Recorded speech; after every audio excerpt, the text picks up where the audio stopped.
जय हिंद दोस्तों, मैं assistant loco pilot western railway Mumbai division. Railway में हर साल लाखों लोगों का सपना होता है लोको पायलट बनना और ट्रेन चलाना, लेकिन उनमें से बेहद कम लोग जानते हैं कि लोको पायलट बनने का पहला जो सीढ़ी होता है वो असिस्टेंट लोको पायलट होता है। जी हाँ, आप डायरेक्ट कोई भी वैकेंसी ऐसी नहीं आती है रेलवे में जिससे कि लोको पायलट बन सकते हैं। आपको लोको पायलट बनने के लिए पहली सीढ़ी जो है वो असिस्टेंट लोको पायलट मीन्स आपको बनना है, तभी जाकर के प्रमोशन के थ्रू आप लोको पायलट बन सकते हैं। तो अगर आप असिस्टेंट लोको पायलट एएलपी की तैयारी कर रहे हैं तो यह वीडियो आपके लिए बेहद काम की है। तो चलिए दोस्तों, अगले 5 मिनट के अंदर मैं असिस्टेंट लोको पायलट से संबंधित सारी जानकारियां देता हूं। उसमें आपका यह रहेगा कि असिस्टेंट लोको पायलट का कार्य क्या क्या होता है, असिस्टेंट लोको पायलट बनने के लिए एजुकेशन क्वालिफिकेशन क्या क्या नीड होती है, साथ ही उसका एग्जाम पैटर्न क्या होता है, और मोस्ट इंपॉर्टेंट जो सभी के लिए दिलचस्पी रहता है कि इसकी सैलरी। सब कोई बोलते हैं कि assistant loco pilot means loco pilot की सैलरी रेलवे में बाकी सारे पोस्टों से हाई होता है। तो मैं आज आपको बताऊंगा कि असिस्टेंट लोको पायलट की सैलरी स्टार्टिंग में कितनी होती है और वो बढ़ करके कितना से कितना हो सकता है। उसके बाद मैं अपना एक्सपीरियंस शेयर करूंगा अभी तक का कि मेरा असिस्टेंट लोको पायलट की पोस्ट पर एक्सपीरियंस कैसा रहा है। तो चलिए दोस्तों, स्टार्ट करता हूं। सबसे पहला क्वेश्चन कि एएलपी असिस्टेंट लोको पायलट का कार्य क्या क्या होता है। तो दोस्तों, मैं आपको बता दूं कि असिस्टेंट लोको पायलट का सबसे महत्वपूर्ण जो कार्य होता है वह होता है सिग्नल पर लगातार ध्यान देना और उसे लोको पायलट को कॉल आउट करके बताते रहना कि आगे कौन सा सिग्नल आ रहा है। उसके अलावा आपको लोको का इंस्ट्रक्शन चेक करते रहना है और उसे लोको पायलट की डायरी में नोट करना होता है। उसके अलावा ट्रैक की सिचुएशन को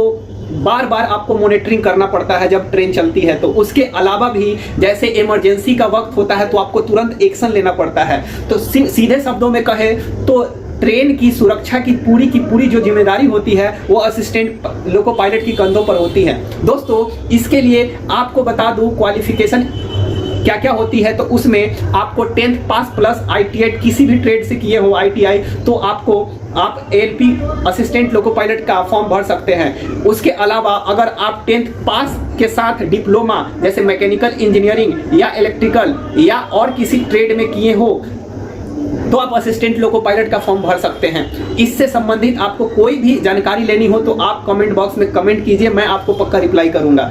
उसके बाद चलिए दोस्तों, मैं जानता हूं असिस्टेंट लोको पायलट का एग्जाम पैटर्न क्या क्या होता है, किस तरीके से इसका सिलेक्शन प्रोसेस होता है। तो दोस्तों, असिस्टेंट लोको पायलट बनने के लिए रेलवे द्वारा वैकेंसी निकाली जाती है, RRB द्वारा वैकेंसी निकाली जाती है। तो चलिए दोस्तों, इसके लिए आपको बता दें कि 4 चरणों में आपका सिलेक्शन होता है। पहला जो चरण होता है वो होता है CBT 1। उसमें आपको 75 क्वेश्चन पूछा जाता है, जिसमें आपका मैथ्स होता है, रीजनिंग होता है, साइंस होता है और करंट अफेयर होता है।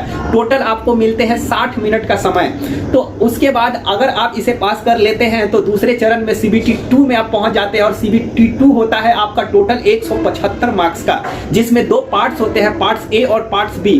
पार्ट्स A उसमें होते हैं 100 क्वेश्चन और उसी पे मेरिट डिसाइड होता है, जिसमें कुल 3 सब्जेक्ट आते हैं। एक आते हैं मैथ्स का, दूसरा रीजनिंग का और तीसरा बेसिक साइंस और इंजीनियरिंग ड्राइंग। उसके अलावा जो 75 क्वेश्चन मैंने कहा कि CBT 2 में 175 मार्क्स का होता है, तो 100 मार्क्स का तो आपने देख लिया। दूसरे 75 मार्क्स का आपको जिस ट्रेड से आपने टेक्निकल ट्रेड लिया है, टेक्निकल ट्रेड बताया है फॉर्म भरते समय, उसका 75 क्वेश्चन रहेगा। उसमें आपको 26.25 नंबर लाने होंगे। वो पासिंग मार्क्स केवल होता है, मेरिट में नहीं जुड़ता है। CBT 2 अगर आप पास कर जाते हैं तो उसके बाद CBT 3 कह ले या CBAT साइको टेस्ट एग्जाम कह ले, उसमें टोटल 5 बैटरीज आते हैं। और टाइम का कहे तो हर बार रेलवे टाइम अलग अलग तरीके से डिसाइड करते हैं। वो जब आपका एडमिट कार्ड आता है उससे कुछ दिन पहले ही आपको रेलवे इंस्ट्रक्शन द्वारा आपको बता देते हैं कि कितने 5 बैटरी में से क्वेश्चन आएंगे और आपको कितना समय दिया जाएगा। ये हमेशा के लिए तय होता है कि हर बैटरी में आपको 42 मार्क्स सिक्योर करने होते हैं। अगर किसी एक बैटरी में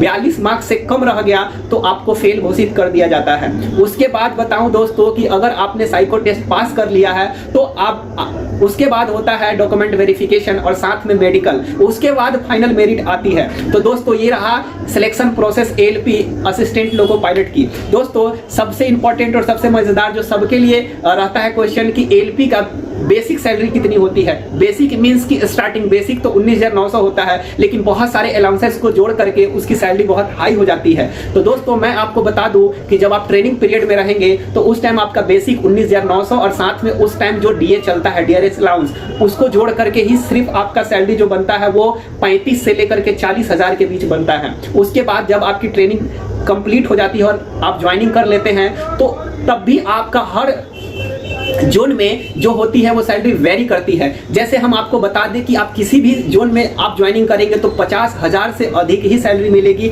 देखा जाएगा कि उस जोन में आपके किलोमीटर अलाउंसेस कितनी मिलती है। अगर आपके किलोमीटर अलाउंसेस ज़्यादा मिलती है तो आपका सैलरी जा सकता है 70 के पार भी, 70,000 के पार भी। दोस्तों अब रही बात मेरी एक्सपीरियंस की, तो दोस्तों देखिए ये जॉब बहुत अच्छा है, इसमें बहुत सारी फैसिलिटीज़ मिलती है। बता दें कि इज्जत भी काफ़ी मिलता है। लोग देखते हैं कि हाँ ये चला रहा है, ट्रेन चला रहा है, तो काफ़ी ज़्यादा खुशी होती है और देख करके इस तरीके से हाय टाटा बाय बाय इस तरीके से करते हैं। इस जो भी है बहुत अच्छा लगता है देख करके, और साथ में इज्जत तो बहुत ज़्यादा है दोस्तों। तो मैं यही कहूँगा कि आप आइए, यहाँ पे कोई नेगेटिविटी नहीं है, सिर्फ पॉजिटिव ही है और कोई इशू नहीं है। हाँ एक रहता है कि ड्यूटी शेड्यूल बहुत इसमें ख़राब रहता है। क्या है कि कभी भी आपकी ड्यूटी लग सकती है, चाहे वो दिन हो रात हो, वो मैटर नहीं करता है। लेकिन क्या है दोस्तों कि जब आपको 30 दिनों के बाद जो सैलरी जो आती है ना अकाउंट में, उससे आपका सारा दुख और दर्द क्लियर हो जाता है। तो चलिए दोस्तों, अगर आपको मेरा स्टोरी और मेरी इन्फॉर्मेशन से आपको कुछ फ़ायदा हो रहा है तो मेरे चैनल को सब्सक्राइब करें और साथ में ही कुछ कमेंट्स करें। जो भी आपको पूछना है मैं पक्का आपको रिप्लाई करूंगा। और एक कहेंगे कि अगर आपको ज़्यादा वीडियो अच्छा लगा है तो अपने दोस्तों को शेयर करें। धन्यवाद। मिलते हैं कुछ